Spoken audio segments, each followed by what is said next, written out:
गुरुमार्गात येणं वाया जर असं होणारच नाही, पण त्या गुरुमार्गात त्या सिस्टीमने गेलं पाहिजे.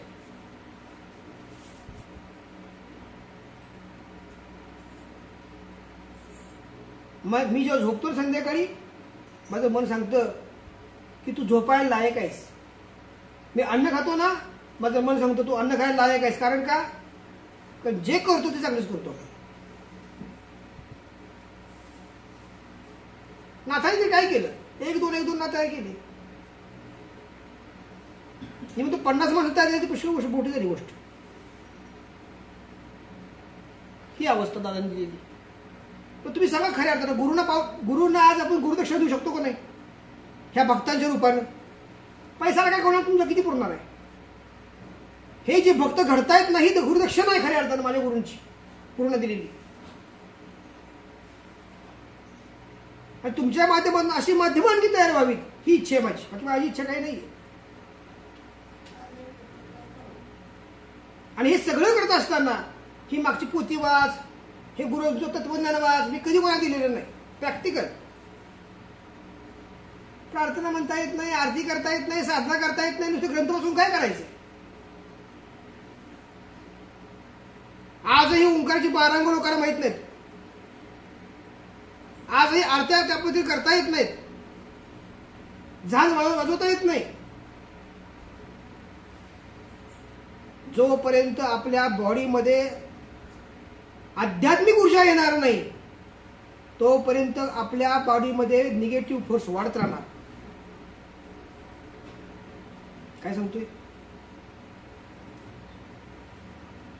तुमच्या देहात आध्यात्मिक ऊर्जा आलीच पाहिजे. जरी तुम्हाला जन्माला घालतात त्याबद्दल तुमची किंमत राहिलीच पाहिजे.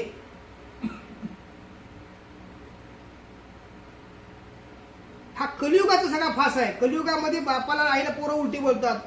सत्ययुगात गोष्टी होत नव्हत्या. आणि मी तुम्हाला एक उदाहरण सांगतो शिशुपालाचं. 100 अपराध फक्त माफ केले कृष्णाने, 101 मस्तक उडवून टाकलं. मामान बाच्याचं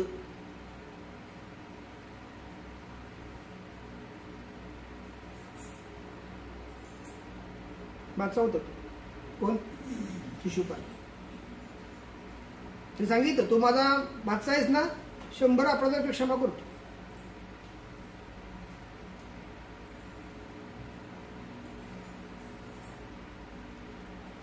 उपासना मार्गात, देव मार्गात नात्याला महत्व नाही. म्हणजे सामाजिक मार्गात नात्याला फार महत्व आहे.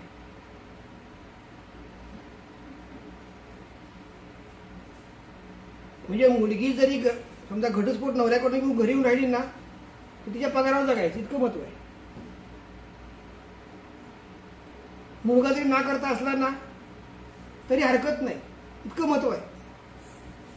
कारण का? एक घालतं अंगाला, अंगाशी घालतं आणि एक बोलतो त्याला, अंगाशी घालण्याला बोलायला गोड लागतो. पण तेव्हा ते कळत नाही की नंतर काय होणार आहे, नुकसान. आमच्या काळानंतर काय होतं, आम्ही सर्व करतो सगळ्यांनाच. मी डोकी मोजणारा माणूस नाहीये, क्वालिटी मोजणारा माणूस आहे. काय सांगतोय? क्वालिटी पाहिजे. 500 माणसं आली, उपयोग काय याचा? एक पण कामाचं नाही. हा, सभेला किती? 500, मतदाराला 5. हा, सभेला किती माणसं? 500, मतदाराला 5. डोकी 500, एक पण साधना करायला तयार नाही. काय नाही करायचं? आणि कुणी काय टाकलं, दादा महाराज की जय, नमस्कार. तू काय करतोयस? काहीच नाही.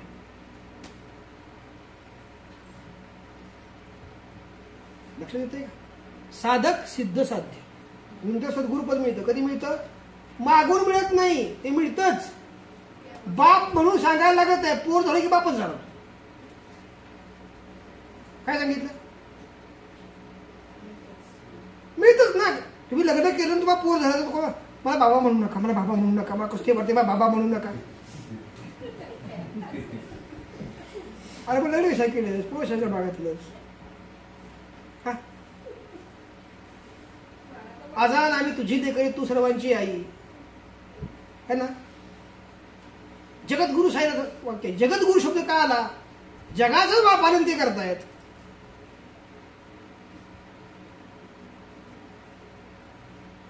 एखाद्याचा मान ठेवता राहण्याची हरकत नाही, म्हणून अपमान करू नका. काय सांगतोय? आपल्याला मान ठेवता येत नाही एखाद्याचा, हरकत नाही.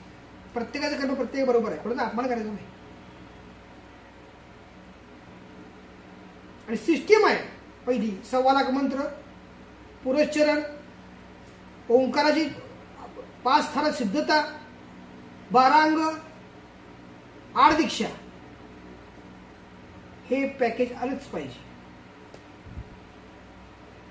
आणि इथं ठरवायचं आता मेल्यानंतर कुठे जायचंय, ते स्वर्गात जायचंय का, देवलोकात जायचंय का, परलोकात जायचंय का पित्रात जायचंय, आता इथं ठरवायचं.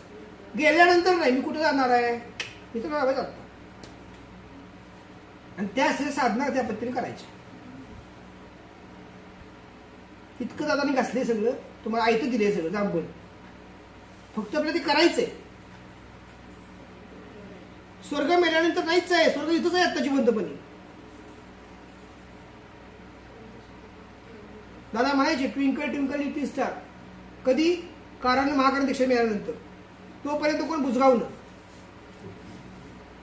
कुठं उभं असतं शेतामध्ये रक्षक. बघा ना, सापाला आयुष्य 1000 वर्ष आहे, पण मुक्ती नाहीये. काय कळलं? सापाला किती आयुष्य आहे? 1000. मुक्ती आहे का? नाही. पित्राला 1500 वर्ष आयुष्य, मुक्तीच नाही.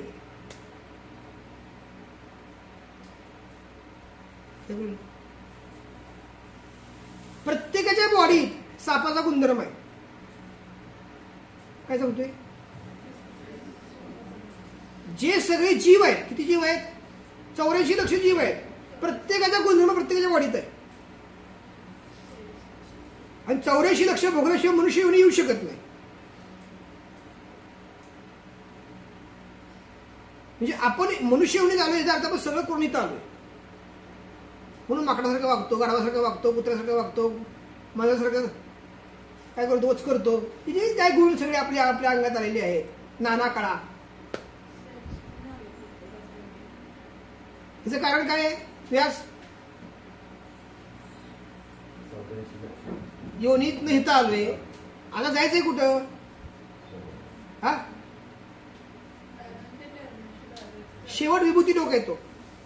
सप्त लोकांच्या पुढे 8वा लोक येतो विभूती लोक.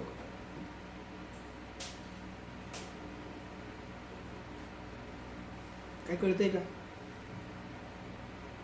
आपली ही मुलाखत किंवा आपलं हे सेमिनार स्टँडर्ड इन्स्टिट्यूट होणार आहे. एक एक जसे पैलू कळतील ना आपल्याला.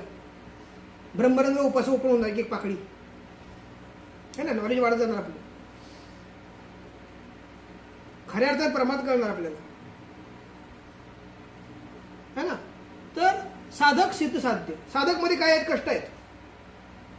काय कष्ट आहेत? 1.25 लाख मंत्र म्हण, पुरश्चरण कर, है ना. त्याच्यानंतर काय कर? अनुष्ठान मान, है ना. किती अनुष्ठान मानायची? 72 अनुष्ठान मानायची. अनुष्ठान सिद्ध करायचं. सगळं केल्यानंतर काय होणार? ते एनर्जी सगळे कुठे येणार? तुमच्या ब्रह्मरंध्रात येणार एनर्जी. ती शिकवणार परत गुरु. आता एनर्जी कुठे जाते माहितच नाही आपल्याला. फक्त माहित आहे पाणी खाली जाते, भात खाली जातोय, चपाती खाली जाते, एवढं फक्त माहित आहे. एनर्जी माहित नाही आपल्याला कुठे जाते. ते का? दशद्वारात ह्याला आहेत. किती? दशद्वारातून एनर्जी बाहेर पडते बॉडीत आपली. ज्या दिवशी तुम्ही तुमची एनर्जी स्टोअर करायला शिकाल, गुरु शिकवतील तुम्हाला, तिथून पुढे तुम्हाला जन्म नाही मिळणार. तुमच्या इच्छेने जन्म होणार का? नाही होणार. गुरु इच्छेने जन्म होणार. कधी? दीक्षा नंबर 5 नंतर. तुमच्या बॉडीमध्ये ब्रह्मरंध्र जे आहे ते ब्रह्मरंध्रामध्ये एनर्जी स्टोअर काय शिकवली जाते, म्हणून पिंडी ते ब्रह्मांडी म्हणतात.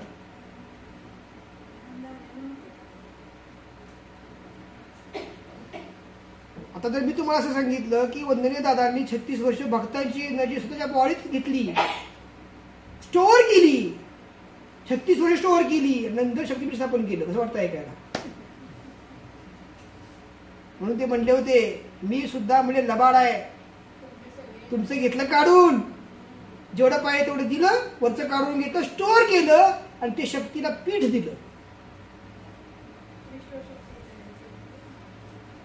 मग ते स्टोअर कसं करायचं है ना, हे नॉलेज कोणाला पाहिजे? प्रत्येक साधकाला पाहिजे. कधी मिळणार? दीक्षा नंबर 5. आता तुम्ही जर एनर्जी स्टोअर केली तर काय सांगा बरं, कोण सांगेल साहेब? तुमची एनर्जी स्टोअर केली तर काय होईल? काय अवघड नाही, काय अवघड आहे? हा, माहिती पाहिजे, पण गुरु देतील की माहिती मी उतरला त्यात तर हा, पण केली तर काय होईल? हा, दीपक जरा मोठा मोठा मोठा जरा मोठा तुम्ही बोला, काय होईल? तुम्हाला तालमीत येणार की मी त्याकरता काय करावं लागेल तुम्हाला माहिती आहे का? 10 द्वार जे सांगतो ते ऐकायचं नाही. बायकोने बोलतो जायचं नाही, आईने बोलतो जायचं नाही, बहिणीने बोलतो जायचं नाही, समाजाला बोलतो जायचं नाही, मी बोलतो फक्त यायचं. दारं बंद झाली सगळी बाकीची. दशमद्वाराची 9 द्वारा बंद झाली, एक फक्त राहिलं, ब्रह्मद्वार शिल्लक राहिलं. मग तुम्हाला मी ती देणार. मी काय करणार? बसा आपण आता मी काय करणार? तुम्ही जेव्हा गुरु परीक्षा घेता म्हणतात त्याचा अर्थ काय? ते द्वार बंद करतात गुरु. किरण काय करतायत सांगा बरं? भक्त कोण आहे? चोर. भक्त कोण आहे? लबाड. भक्त कोण आहे? लुच्चा. भक्त कोण आहे? प्रपुटा. भक्त कोण आहे? स्वार्थी. हे सगळी दार आहेत म्हणजे देहाला ते ब्रेक करायची ही दार. भक्त कोण आहे? आळशी. भक्त कोण आहे? आदाशी. ही दार आहे सगळी देहाची. नवद्वारा बंद करायची. मेल्यानंतर काय होतं? डोळ्यातनं जीव जातो, कानातनं जीव जातो, नाकातनं जीव जातो, तोंडातनं जीव जातो, गुरुद्वारा जीव जातो है ना. बंद करून टाकायची. कशाद्वारे? साधनेद्वारे.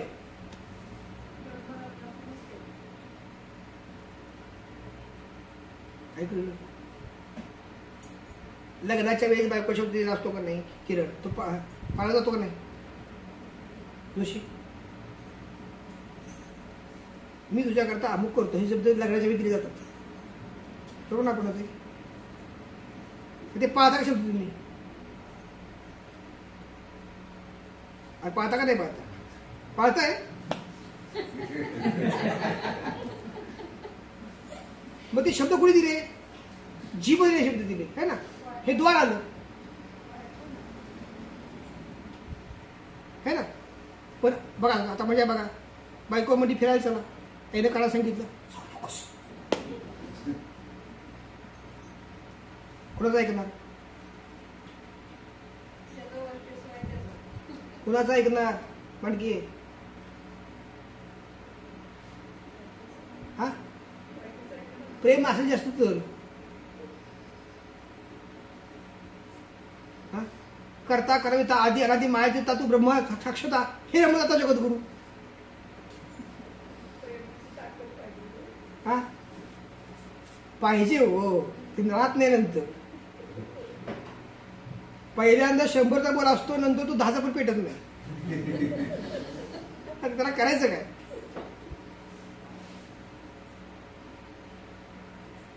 काय कळलं? पहिल्यांदा पळून जाऊन असतं, काय सांगतोय, नंतर जळून जाऊन असतं.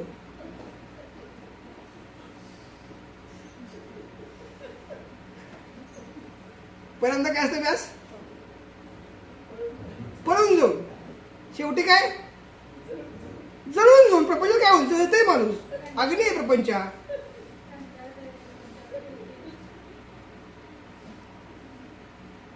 तुम्हाला समजा एक 25 वर्षानंतर देवानं दृष्टांत दिला आणि विचारलं हीच बायको हाच नवरा पाहिजे का? तुम्ही काय सांगाल? खरं सांगा मला, लोक म्हणून सांगा का? हे जळून जाऊन झालं. एखादा माझ्यासारखा म्हणून पापा हीच पाहिजे म्हणून ते पळून जाऊन झालं. काय कळलं? कसे कळतोय? दशद्वार आहे, 9 द्वार बंद करायची, 1 द्वार शेवट ओपन ठेवायचं. ते तेव्हा कुठलं? ब्रह्मरंध्र, कॉस्मिक. ते काम कोण करणार? गुरु करणार. ते गुरु कसे करतात? अनुभव देऊन. आता काळकिरणची याची इच्छा नव्हती मोहरमला, प्रेशर केलं, आले. इच्छा होती का याची? नव्हती. माहित असतं मला.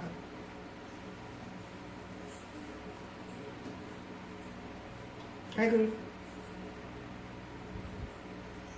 पण गुरूंचं सगळं मानतात ते, असं पण काही तुम्ही मनात धरू नका.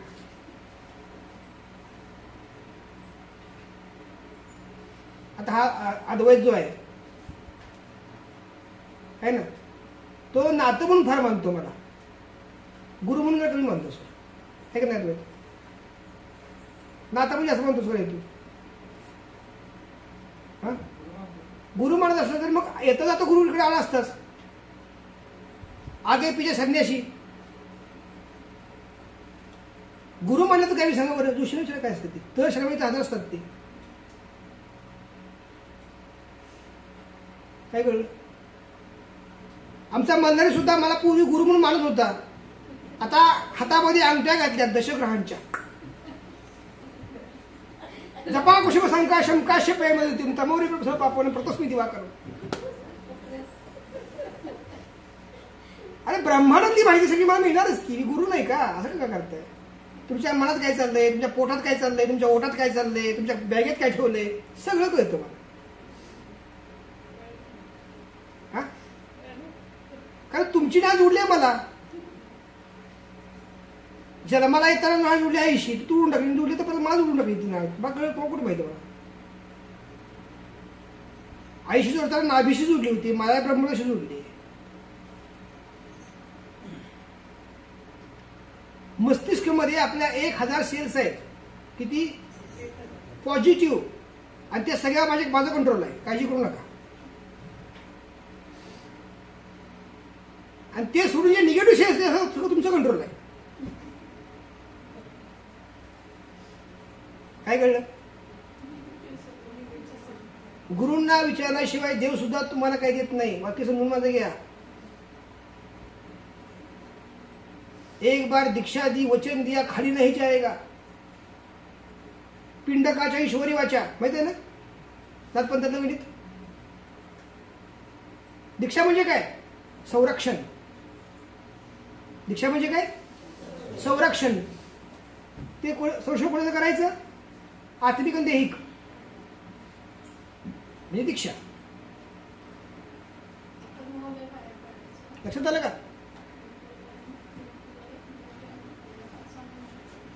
तर सद्गुरूंना जेव्हा तयार केलं जातं, अनेक सद्गुरू, ब्रेकिंग न्यूज, अनेक सद्गुरूंचा मालक कोण? वाक्य समजून घ्या. सद्गुरू पद कधी मिळणार? साधक सिद्ध साध्य मिथ्या सद्गुरू सर्व ठाई है ना. सद्गुरूंचा मालक कोण? हा, सद्गुरुनाथ. अर्थ काहीच कळत नाहीत. सद्गुरुनाथ दादा महाराज की अर्थ काय बदलायचा? अनेक सद्गुरू बनावेत हे त्यांचं वाक्य होतं दीक्षा हे तुमच्या 8व्या सेमिनारमध्ये. मायासारखी अनेक पीठे निर्माण व्हावीत विश्वामध्ये, विश्वशांती व्हावी, त्यांची इच्छा होती. काय चुकीचं केलं? सद्गुरू नाथ नाव पडलं. अनेक सद्गुरू बनावेत. आणि अनेक सद्गुरू नाथा सद्गुरू जेव्हा म्हणतील तेव्हा खऱ्या अर्थाने सद्गुरू नाथ नावे सार्थक होणार. नाव कोणी दिले? बाबांना नाव दिले सद्गुरुनाथ. म्हणजे मी सोडला, माझा जो रस्ता चुकीचा आहे का? 100% बरोबर आहे.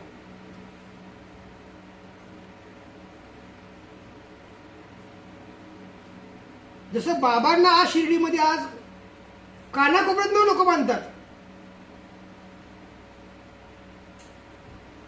अनेक देश बाबांना माहिती आहेत, बाबांच्या नावानं लोक गातात.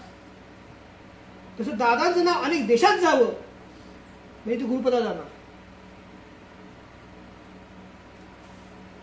काय बोलले?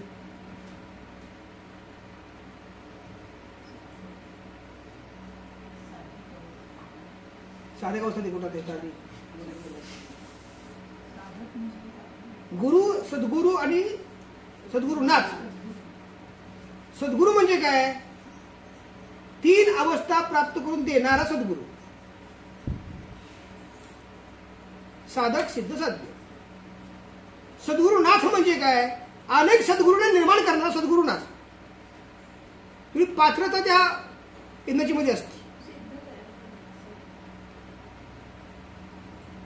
आणि कोण झाले असे दादांसारखे? दादा आधीच्या काळात झाले. गोरक्ष सिद्ध. गोरखनाथांनी हेच काम केलं. 84 सिद्ध तयार केले.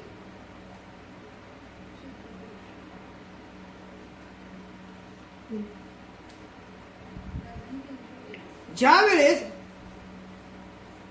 बघा ना सद्गुरू बनतील, अनेक सद्गुरू बनतील, तेव्हा सद्गुरुनाथ हे नाव खऱ्या अर्थानं सार्थक होणार. म्हणजे अनेक पीठं तयार झाली पाहिजेत. कसली? ह्या सेवक अवस्थेची. किती मोठं ब्रह्मांडीय कार्य आहे बघा. अजून करायचं शिल्लक राहिले. सुरुवात आहेत तशी. आणि कार्य करताना कार्य कसं करायचंय? तुम्हाला आगीशी खेळायचंय. ती आग खाता आली पाहिजे, तुम्हाला विजवता आली पाहिजे.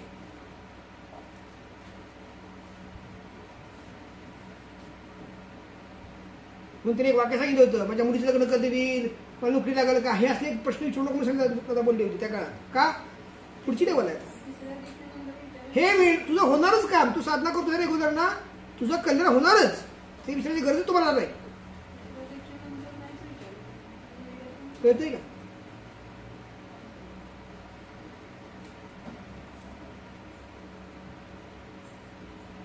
आणि त्याने एक प्रतिमा शक्तीपीठ तयार सपरी केलं आणि एक प्रतिमा तयार ते सांगितली करायची. ते त्याने एक सिंबॉल देऊन ठेवला होता. कुठल्या प्रतिमेचा? मानवता युगाच्या. ती याच्यात आत आहे.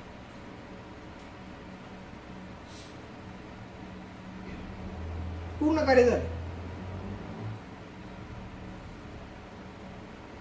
आता त्याने 8 सेमिनार घेतली. मग 8 सेमिनार म्हणजे काय होतं नक्की? हा, अष्टसिद्धी होत्या. त्या 8 सिद्धी कुठल्या होत्या?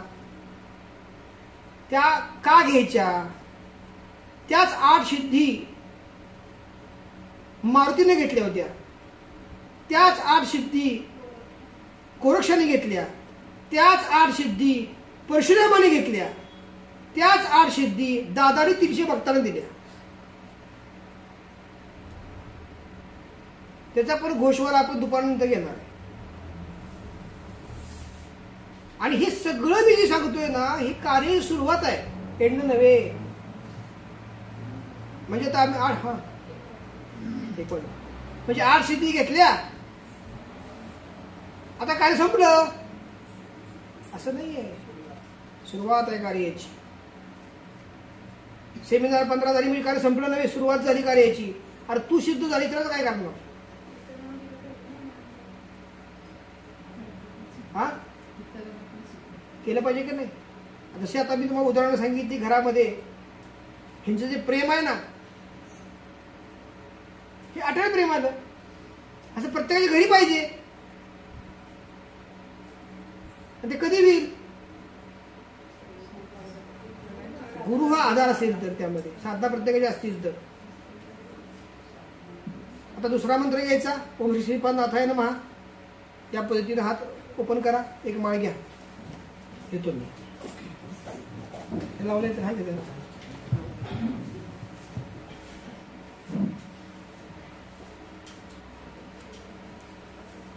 आणि यात काही शंका असेल तर विचारू शकता बरं का.